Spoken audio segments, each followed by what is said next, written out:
Okay, this is part 2 from the momentum. Next question is, was that collision elastic or inelastic? We can prove it, right? Because we know now the kinetic energy of everything in the beginning. And we also should be able to calculate the kinetic energy of everything after. Because we have both masses and we have all the velocities.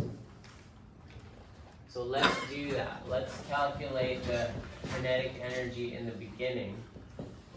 That should be half m1v1i squared plus half m2v2f squared. You guys know this formula, right? Kinetic energy, half mv squared. Okay, so do that for the first one in the beginning and the second one in the beginning. Add them together, see what you get. I'll do it too.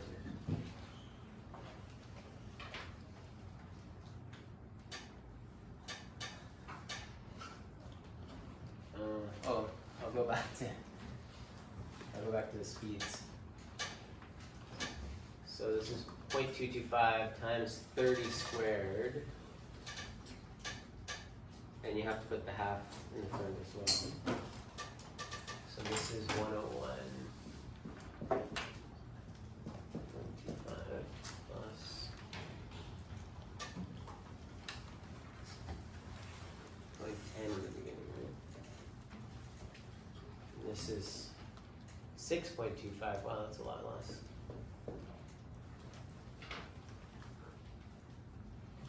Does that make sense? 150. Yeah, I guess so. So the total, if you add those up, should be 107.5. And we could say Newton seconds or kilogram meter per second. I wish that they had a unit for momentum. I would call it the mojo, if it were me. But they don't do that. So we'll say Newton seconds, but you could say kilogram meters per second too. So that's the kinetic energy. Oh wait, this is energy. That's not right. What's the unit of energy? Joules. Going crazy here.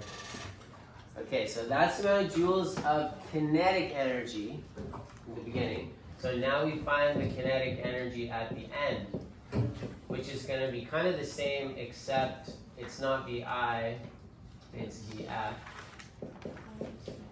for each one.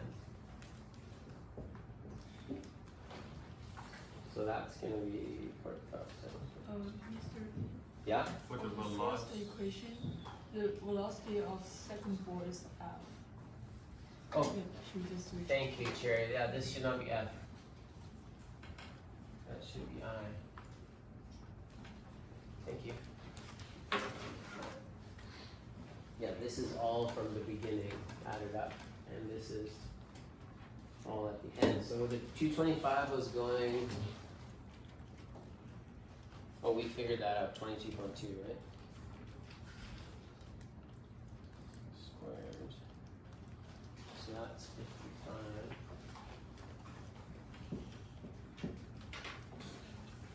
Wait, 4 so. And then, oh wait a minute. Is that right? Yeah, that's right. And then this one at the end is going 24. So 24 squared, do that's 36.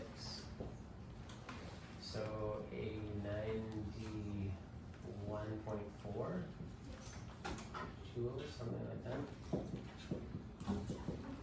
So what happened to my kinetic energy? We started with 107.5 and we ended with 91.4.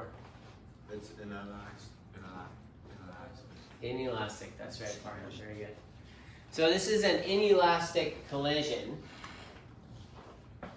What happened to this energy? Did it just disappear? Charles? Heat, a little bit of sound, maybe. Probably a bit of light as well. You can't see the light, but it does. It doesn't disappear. The energy never goes away. You can measure it. but it does change from kinetic into other forms. So if I asked you in this collision how much heat was created, turn to the person beside you, tell them how you would find out. You just find the difference, right, Daniel? You just do this minus that. If you assume everything went to heat, which I would allow you to do, then this, the difference here would be how much heat was created. So we would say inelastic. Oop, uh-oh. As Parham said. And this goes to heat. Okay. I'm gonna light some firecrackers in a second, but